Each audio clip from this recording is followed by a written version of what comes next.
Hello and welcome to Pompey Talk in partnership with Jan Lee. My name is Mark McMahon and joining me on the sofa today to preview the Stevenage game is news reporters Neil Allen and Steve Wilson. You may have also noticed that we've got a special guest today, none other than former Pompey player Johnny Ertl. Johnny, welcome to the news. Glad to be here. Welcome. Fantastic studio. I can't ask for more. Great setup. Yeah, you like it, yeah? We can find a regular spot for you on the settee if you really want to. Yeah, we will see. We've got to, obviously talk about the deal, negotiations, and then I will be a regular customer. We'll speak to your agent, yeah. Can just briefly tell the Pompey fans what you've been up to since you retired? Since I've been retired, work at the club.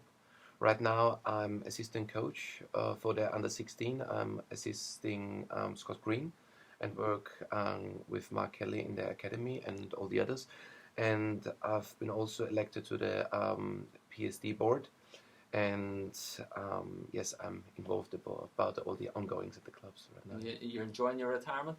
Yes, I do enjoy it so far.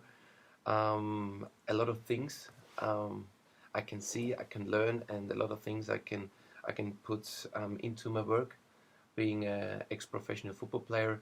So it's definitely great, yes. Okay, and obviously Stevenage tomorrow night. Are you going down to Fratton Park yourself? Yes, definitely. I need to coach the kids first, and then I'm going to miss maybe the first 10-15 minutes. And then I will come obviously to watch the game. Can't wait for the next home game. Okay, good Maybe stuff. 3-0 up by then, by the time you get Hopefully. Neil, another home game for Pompey. The record at the minute hasn't been great, but a great opportunity for Pompey to win their third home game match of the season. Yeah, obviously contrasting to 5 away wins in the league this season. At home in the league, they've only won twice. So, and they've not had bad fixtures really on paper at home. Exeter, Yeovil, and Accrington, Morecambe. So, and they've only won 2, which is obviously Barnet and Dagenham and Redbridge. Now they have Stevenage, and Stevenage apparently play good football, but they are 20th in the league. But on the other hand, they beat Wickham at the weekend, didn't they? So Pompey got 2 games coming up, and they'll be looking to get a minimum of 4 points to keep up how well they've done away from home and bolster the league placing. Steve, Neil touched on the fact that Stevenage plays some attractive football. Are you expecting them to come to Fratton Park and shut up shop like the other teams have this season? I'm not, no. Only because of the manager.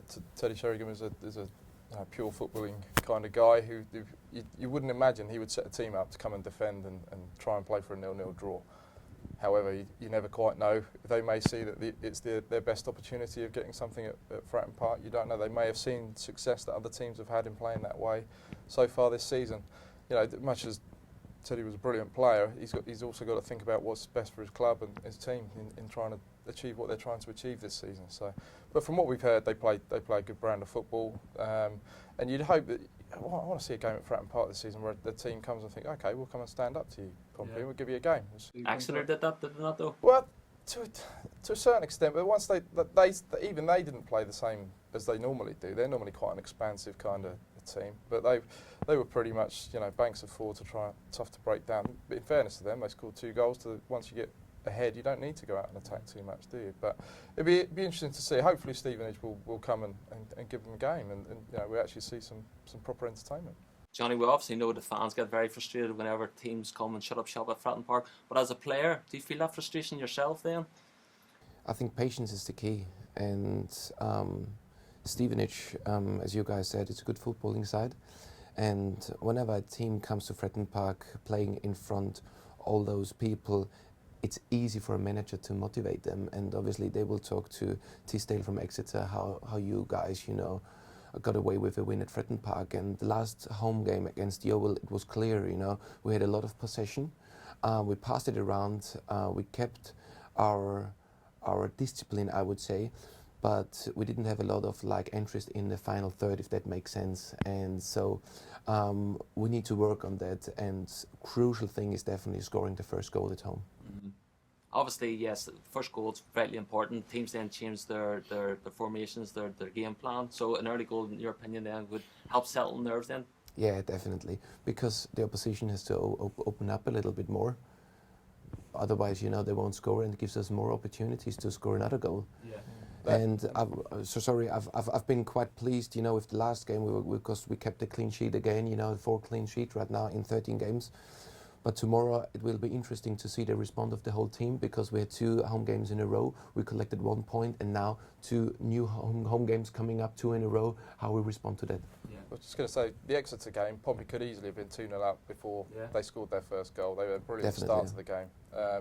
There were some very good opportunities. Evans had a couple of opportunities blocked almost on the goal line. So that goal goes in, it changes the entire complexion of the game, doesn't it? So it's all about getting that early goal if you can. So.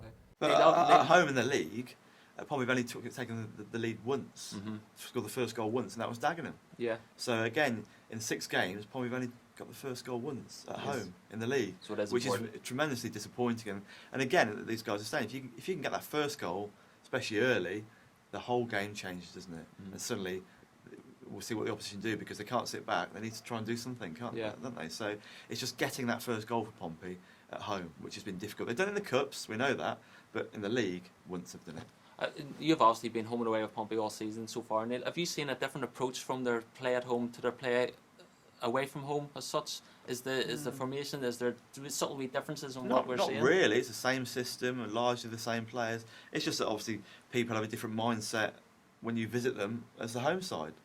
So for example, Newport, they made a fight of it. Newport, to be fair, they kept going, and it was only in the 45th minute when they fell behind, but they still looked to get a point there, they get a win. The only team that hasn't done that is Crawley, really, isn't it? Crawley did.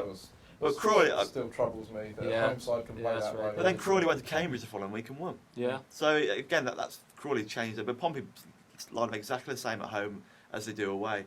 And again, Pompey struggled really to break down Newport. But we talked before about one moment of magic from Kyle Bennett, and he's got the goal, and that's it. So it's just like that one moment they need, which they didn't have against Yeovil, and they didn't have against Accrington, and so many of these home games, but they had it at Newport. Okay, Steve, are you anticipating many changes from the side that beat Newport on Saturday? I'm not. No, I think it would probably be unchanged. I'm guessing, but there is an option to maybe. I mean, Cook has hinted potentially at changing the system a little bit about bringing in whether he would go with 2 strikers from the start. I think it's unlikely. So I'm guessing it would probably be unchanged from the team that started at Newport. There's no real reason to change things too much. Yeah. It's just about slight tweaks, I think, just to try and get that system absolutely right and firing. He's obviously brought in Keelan Lavery. Yeah. Would this be the game for him, Neil, maybe to bring 2 strikers on, play him alongside Tubbs? Because at the end of the day, he needs to play this guy as well. The thing is, Cook's always had the 4-2-3-1 system since he was at Sligo Rovers. It's his system. They play it in the first team, they play it in the reserves. Do they play it in the academy? I'll be interested. I don't know if Johnny knows, but they play it throughout the club at different levels. That's Cook's system. And for him to suddenly go away from that for one game and see how it goes, I can't see it happening. He might tinker with it slightly, but with instructions, but I can't see him changing his system for this game. Do they play the 4-2-3-1, Johnny? Interesting you mentioned that. I think at the club is really important that the club has a philosophy how to play football, and he incorporated his philosophy, and at the academy we work on this philosophy. So with the system 4-2-3-1, the youngsters, so at the age groups, they know what is expected of them, and this is really, really important that you have a philosophy in place. Okay. Well, there's one change he did make for Saturday. Was Adam Webster came in at the centre of defence. How important do you think he is for Pompey's future, and do you think he's capable of holding down that their centre defensive slot? Definitely. So I played alongside Adam at the end of last year, and I really enjoyed the partnership. He's a tremendous player. As you said, he looks for me like a Rolls Royce right now. We were talking about it at the academy, and I'm really, really pleased with his performance because he kept patience, and he didn't start for 12 games, and he took his opportunity and really grabbed it with both hands, and it's a sign of a quality. And I'm really, really pleased with his overall performance. He's a professional. He knows Pompey. He's been through ups and downs. He has been playing on the right back, but that wasn't his position, and you could see over the last couple of years he also went through growth spurts and everything. He becomes tall. There's always like little bits and bobs, he went through, but I'm really, really happy, and definitely he can be a big prospect for the club.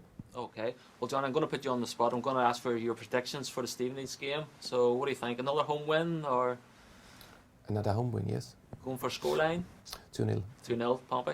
Neil? I'm going to go to 2-0 as well. 2-0 as well. To the And safe side. Steve, you're a big Teddy Sheringham fan. Yeah, I'm a Teddy. I'm going to give them a goal, so I'm going to say it's 4-1.